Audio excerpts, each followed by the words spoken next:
Welcome back to Global Money Talk, live from the New York Stock Exchange, brought to you by SamProTV. Now I am joined by Dan Ha, co-founder and portfolio manager of Karani Asset Management.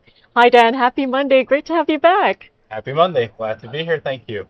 Well, we are seeing the major U.S. stock averages rebounding today, trying to recover from the lows that we saw at the close on Friday. Right. And of course, the sell-off last Friday came on the heels of that U.S. jobs report. We saw non-farm payrolls come in below expectations, Right. and a revision to the prior month as well. But we did see the unemployment rate in the U.S. drop from 4.3% to 4.2%. So what do you make of what we saw and this rebound we're seeing today? Sure. So the jobs report itself, it kind of depends on who you ask. You're going to get different opinions. So last week, obviously, the number itself came in below expectations. So some would look at that and say that while it was a disappointment to estimates, it was still a solid number. Mm-hmm. Some will say that, well, but it's the direction and the trend that matters. So even though the number itself was solid, it indicates a slowing job market. And like you said, some would point to the unemployment rate as well as the average hourly earnings, which ticked up a little, and unemployment rate ticked down just a little bit, and would look at that and say, oh, these are potentially bright spots. And there were also a lot of chatter around whether a 50 basis point cut would be considered in the September meeting, and people having different views about that 50 basis point cut. Some people were saying that the likelihood of 50 basis point cut after the report is probably lower, and most people are expecting 25, which some people interpret as a disappointment for stocks. And some people say that actually think that's a relief because a 50 basis point cut would have signaled, that the Fed was seeing something much worse, and it would potentially spook the market. So, whatever the interpretation, you're going to get, people are going to look at the same data, and 10 people, you ask 10 different people, 10 different people might have 10 different opinions, conclusions about it. But it's important to remember that, somebody's going to be right.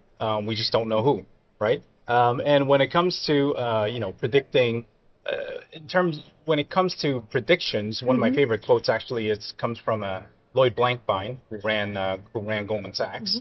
And he said that, I'm in the risk management business. I don't care what you say. I don't care what you say. I don't even care what I think. I contingency plan. And so, I think it's important to remember that. But looking at the actual market reaction on Friday, clearly the market didn't like what it got. Otherwise stocks wouldn't be down. If you think about it, if the jobs report was actually better than most people's, if the job report was actually a good one, as some people suggest it was, then what that says is that the jobs report was good, but stock prices still fell, and that's not really good because that indicates that expectations are high. When you have good news and prices go down, that means expectations are too high. If the jobs report, was actually not so good and prices fell, what that tells me is that expectation was basically right where it should be, which also isn't that great because if we go back to what I said last week, what we like to look for are asymmetric risk rewards. Situations where it's heads you win, and tails you lose a little, potentially lose a little. And that means, you want to be invested in situations where there are low expectations. And basically, the reaction of the market last Friday, regardless of whether the jobs report was a good one or a bad one, was down, which tells me that there are really no low expectations in the market right now. So, I wasn't last Friday. I wasn't necessarily quote buying the dip. We have some cash in the portfolio, but I wasn't really compelled to put that cash to work because I didn't like what I saw in terms of market behavior that is not necessarily the jobs report. So I was kind of sitting on the sidelines. And speaking of which, Dan, you said you have cash in your portfolio. So what would you have to see to put that cash to work? Yeah, so for us, the level of cash is actually not a top-down asset allocation decision. It's really a function of the availability of the opportunities that we're seeing in the market. So if we're finding lots of really attractive opportunities, which we, like I said, which we define as asymmetric risk reward, you know, where the outcome is skewed the range of outcome is skewed in our favor. If we're finding a lot of them, obviously a lot of those opportunities will be competing for room in our portfolio, and we would own them, and each would be a relatively small position in the portfolio. But right now, we're actually running pretty concentrated positions. What that means is we like what we like, but we're not finding a whole lot of them. And when we have concentrated individual positions, we tend to hold cash to sort of protect the portfolio against the risks that come from having such concentrated positions. So, I can't say that I need to see some macro data point before I turn more optimistic. It's really the availability of the opportunities in the market, and just right now, we're not finding a whole lot, especially in terms of valuation. Last week I talked about wanting to focus on high quality companies, and also paying attention to valuations. There's still plenty of high quality companies, but it's the valuation part of the equation where we're struggling a bit at this juncture. And Dan, you just mentioned high quality here, so can you explain what that actually means and set the context for that as well? Sure. So different people define quality differently. So I'll use our definition. Our definition of quality is businesses whose future success is highly dependable. So, a famous psychologist, late Amos Tversky, once said that people think they can predict the future if they try hard enough. And John Maynard Keynes said that about the future, we simply do not know. So the future is very difficult to predict. Yet prices of stocks are a function of the future of that business. So as investors, we have to think about the future and have to think about the range of potential outcomes in the future. So we want to stick to companies where we can reliably or we can depend on a projection of that company's future actually happening. So when we look at a company, we don't necessarily get excited about a potential growth rate of a company, but we get excited about the dependability of that growth rate of that company, even if it's a low growth rate. So those are kinds of the things that we're looking for, and in order to assess the dependability, in order to assess the risk reward of the business, you do have to have a reasonable, you do have to be able to have a reasonable degree of confidence in the future outcome of those businesses. Otherwise, it's impossible to weigh the risk rewards. Just in practical terms, for us, there are really two elements that we look at to assess the dependability of a given business, and those are really one, corporate culture of the company, and second, the competitive landscape in which the company operates in. So corporate culture is like the DNA of the company. It's the operating system. It really dictates how a company behaves. So if you can have a good understanding of how a company behaves today, driven by the culture of the company, you could have a pretty good sense of how that company is going to behave in the future. Andy Grove, who ran Intel to enormous success, said that culture is the way things are done here. So if you could understand the way things are done at that company, you could have a pretty good sense of how that company is going to behave, how the organization is going to behave in the future. And secondly, competitive landscape Last week I talked about how you want to focus on companies that are very difficult to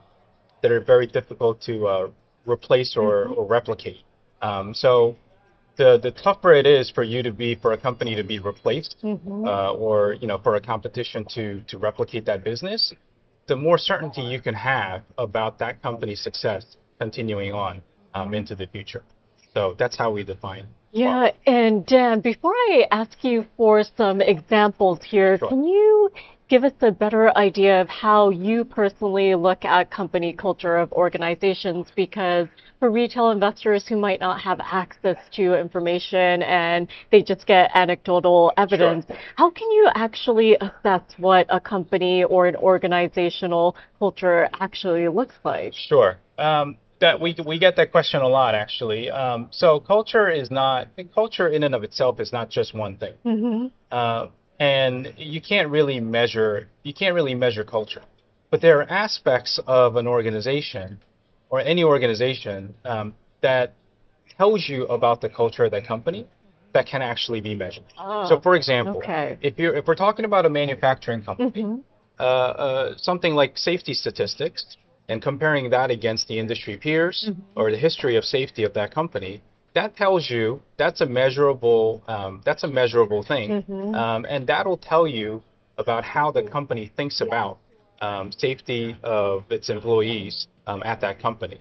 So that is one way to take, every aspect of the company and the organization really is a window into how the company, what the company's culture is. You could even look at, you could look at financial metrics, and or would be able to see if you can see some sort of a pattern or a historical pattern of excellent capital allocation, for example, not taking on too much debt or not pursuing projects that are too risky for the business. And if you can see sort of a history of discipline, that tells you something about the culture of that company. And also in this day and age, I mean, you could obviously talk to your friends and family, that work at the company, or any given company that you're researching.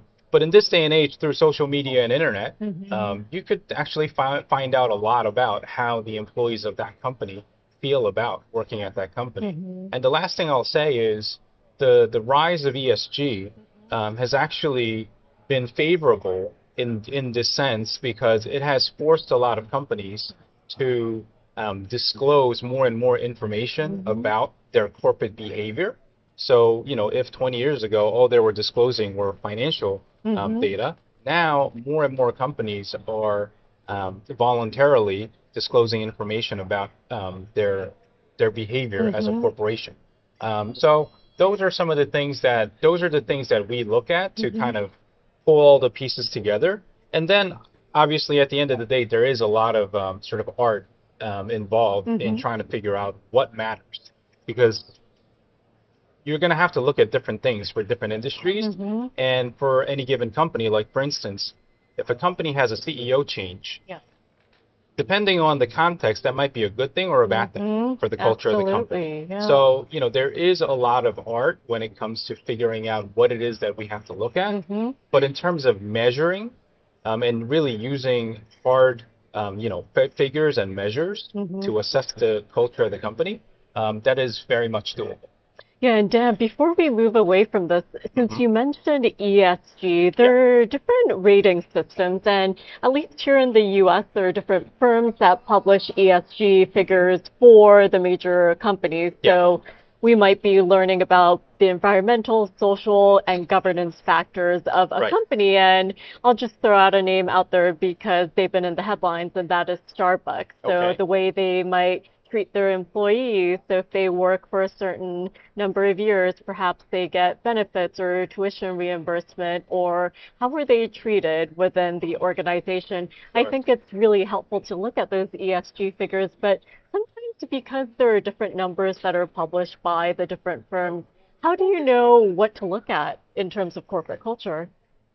Sure. So we think actually there are lots of ways you could look at this, but we think the number one truth teller is actually employee employee engagement and employee Ah. feedback. Mm-hmm. And there are different ways you could look into this, but it's hard to have a company with a really healthy culture where the employees really don't care because they're disengaged, and they think disengage they could get disengaged for a lot of different reasons, but whatever the reason is, when you're disengaged, that means you're not happy, Mm-hmm. and when you're disengaged, you're not really going to care.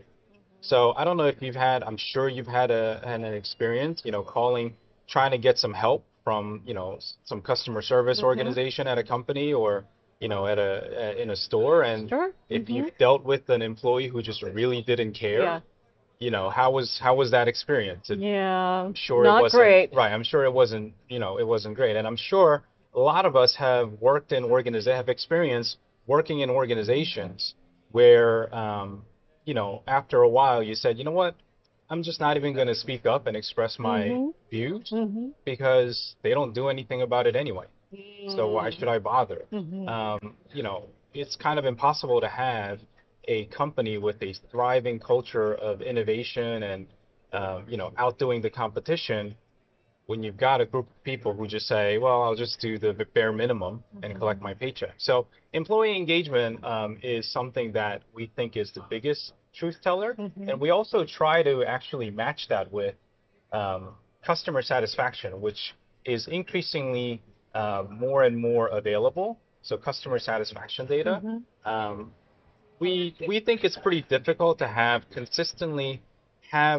satisfied customers when the employees that serve that customer are consistently disgruntled and disengaged, and vice versa. Sometimes we see data points of companies that are that say that employees are really happy to work there, like best places to work, but the customer feedback data is really poor. Mm-hmm. So we like it the best when we actually see the two corroborate, Mm-hmm. and it's the strongest indicator, rather than relying on any one or two, ESG data source. Yeah. Yeah, Well, I think that's really important. And that's a very interesting insight because you hear all about how data is important, data is king, but it's also important to be able to extrapolate and analyze some sure, of that data. sure. So, Dan, I do want to go back to some of these high quality names. Can you provide some examples for us?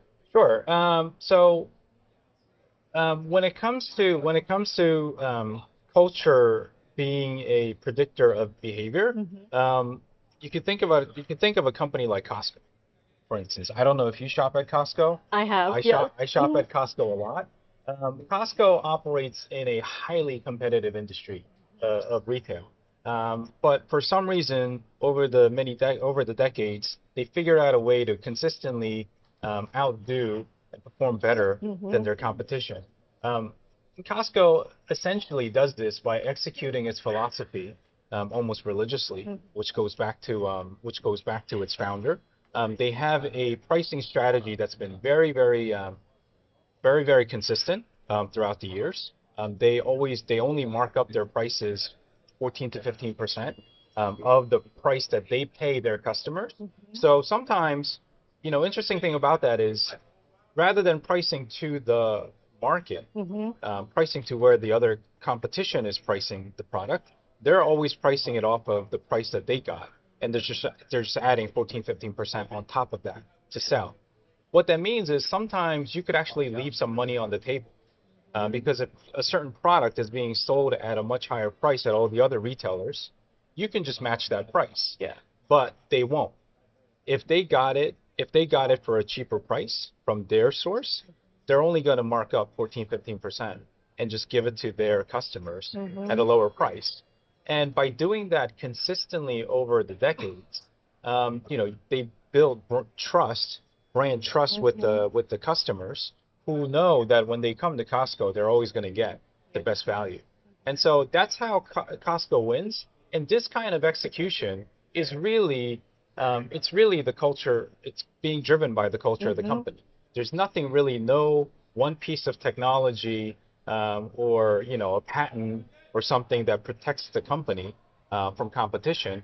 It's really executing their strategy, the strategy that's been working for them. They're just very good at executing. And a funny story about that being consistent about their behavior and the culture is Costco recently got a new CFO who came from the outside. And Costco famously sells the $1.50 hot dog and soda combo, which they started back in the 1980s. And they haven't changed the price of that hot dog and soda combo since then. Famously, the founder of Costco said that if you ever change the price of this, I'm gonna kill you, to whichever executive he said that to. And so they still sell it for $1.50 today. The new CFO, one of the first things that he promised when he came to Costco as a CFO was that the price of the hot dog soda combo is not changing. It's going to be $1.50. They could sell it for a much higher price, and it would still be good value, but they're not doing it. It's not about the money. It's really symbolic. It symbolizes the new CFO committing that he's not going to try to change things that has really worked for Costco. So that is an example of a company, where I could have confidence about the behavior of the company because of the culture of that company. And I'm very confident that Costco will continue to behave in the future the way it has behaved in the past. And just on the competitive landscape side, the example that I want to give is about a company that I think is extremely difficult to replicate, and it's a company, and that company is Hermes, the French luxury goods maker. I'm sure you know, but their bags are basically the most expensive leather handbags. It's quite outrageous, isn't it? Right, that money can buy. Yet the business does really, really well. What's interesting about the ultra high-end luxury market is that customers don't respond to lower prices. It's actually the opposite. So in most industries, what makes competition really scary, a well-funded competition really scary, is that they'll come with money and they'll undercut you. They'll offer lower prices and take customers away and win market share and destroy you that way. That happens in most industries. It can't happen in the highest end of the luxury products because you can't, it doesn't matter how well funded you are. You can price cut your way into prestige. In fact, if you're going to offer a cheaper bag that is just as good as Hermes's bags, but is a cheaper price, it's not going to be as desirable. So Warren Buffett famously said that even if somebody gave you or me or anybody $100 billion, we couldn't replicate Coca-Cola's business with money. Same is true with Hermes, in that even if somebody had $100 billion, you just simply can't buy your way into prestige. Prestige takes decades, if not in some cases centuries, to build. So the risk of some new brand showing up out of the left field over the next 5 to 10 years to really challenge Hermes's position, we think is virtually impossible. So that's an example of a company that whose future is, I think, pretty dependable because it's just so difficult to replicate it. Yeah, and I think those are very good examples because here in the US, when it comes to a name like Costco, it's a fan favorite, isn't it? A lot of people go there, as you mentioned, for the hot dog soda combo deal. And whenever there's talk about Costco raising those prices, there's outrage across social media. Right. Like, oh my goodness, we can't have that happen. Right. And a lot of people go there for gas or cheaper bulk items as well. Right. Yes, and I personally haven't set foot in Costco in many months, but I do have a few items that I'm planning to purchase next time I do go into that store. And a name like Hermes, so we're here at the New York Stock Exchange on Wall Street, and right outside is an Hermes location. And it's not that crowded, but we know, as you mentioned, that high-end bag, the Birkin bag. Yeah. sometimes when I talk about that with friends who are not familiar with just how expensive a Birkin Sure. bag can be, and let's just say it's made out of ostrich or crocodile skin, then it can go into the six digits, Sure. right? Sure. Yeah, and even for used items, the resale value is quite high. Right. So I think those are very good examples that you provided, Dan. Right. And while you said that you were struggling to find high quality companies at attractive valuations, can you tell us a little bit more about that? Sure. So Costco and Hermes are actually perfect examples. I think their businesses are great. They're wonderful. And for full disclosure, my firm Karani, we own small positions in both companies in our portfolios, but we'd love to own them at much larger positions. But the valuations at the current levels are really just tough to justify, the potential risk. And it's important to remember that investing is both about selecting the right businesses, but also owning them at the right sizes. That's why valuation really is an important consideration if you want to before you think about how much of your portfolio you want to own in those stocks. If we could actually pull up slide 1, I prepared a few slides to just show valuation. So this is the historical and present price-earning ratio of Costco. This goes back 20 years. And you can see that Costco's price-earnings ratio currently is at its all-time high, and by a lot. For the longest time, it sort of traded in the 20s and the 30s range, and in the last several years went up to 40s, and now it's in the 50s. So as much as I like the business of Costco and think they're wonderful, the culture of the company and their execution of the strategy, 54 is really, really very high, especially when the industry, the peer group, trades more like in the low 20s and sometimes in the high teens. So as much as I like the business, I just have to be cautious when it comes to owning too much of this. If we go to the next slide, please. Slide 2. So this is Hermes's price-earnings ratio. Similar story, but in this case of this company, the current PE multiple of about 45 trailing and 43 times forward earnings is actually not that bad relative to where the stock has traded in the past. Nevertheless, it's a high absolute number. And even though I fully accept that there are plenty of businesses in the market that deserve premium multiples for what they are, it's still a very high number. And the reason why this is important is because if for whatever reason, even though it's unlikely, in my opinion, if they lose their prestige, say over the next 10 years for some reason, the market will probably start assigning a lower multiple for the company, which means that investors could buy a business that grows, but if the multiple gets cut, then your returns aren't going to be that attractive. And on this point, if we could actually just put up slide number 3.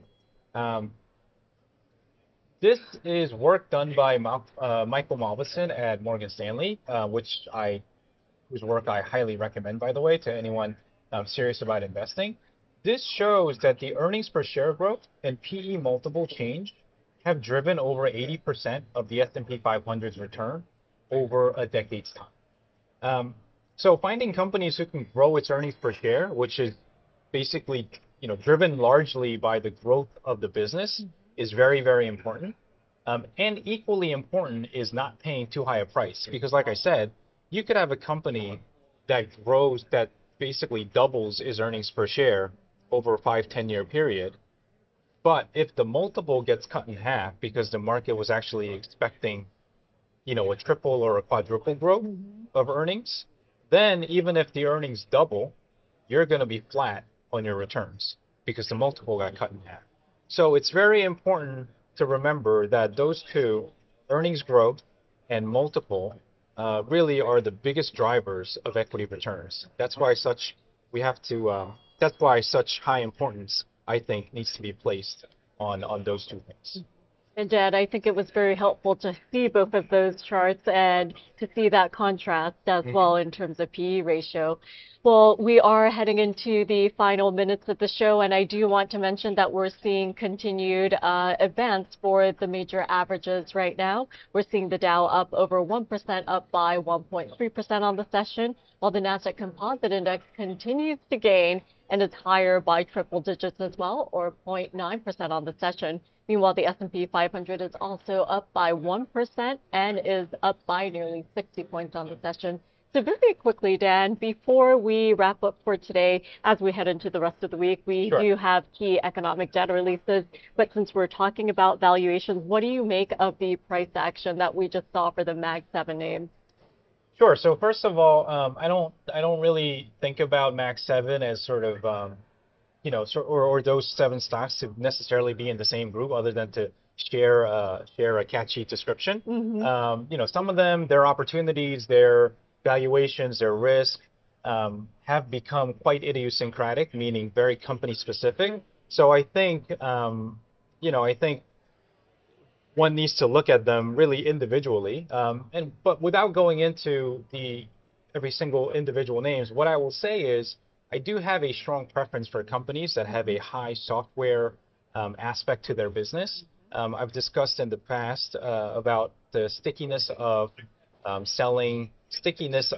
software businesses, and if you're selling essential tools to businesses and consumers, it's really very difficult to rip and replace. And not only is it difficult to rip and replace, it actually ends up becoming a very good distribution channel for further revenue gains or wallet share gains for these companies. So I have a strong bias towards companies with higher software aspects to their business. Now, all the companies in Mag 7 are essentially in the technology area, so they all have some software aspects to their business, but certainly some more than others. So I prefer the more than not.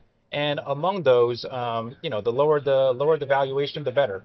Some have lower valuation because of some controversies around them, but that's what creates good valuation and buying opportunities. So it doesn't bother me. Well, Dan, it was a pleasure having you on the show. We have the Apple event later today, so we'll see how that name performs. Sure. Thank you so much for joining me. Thank you. And that will do it for Global Money Talk live from the New York Stock Exchange. We're so excited to bring you daily coverage here on Sampro TV. You can check out the show anytime on our YouTube channel by searching Global Money Talk. Thank you so much for joining us, and we'll see you bright and early tomorrow. Thanks for watching.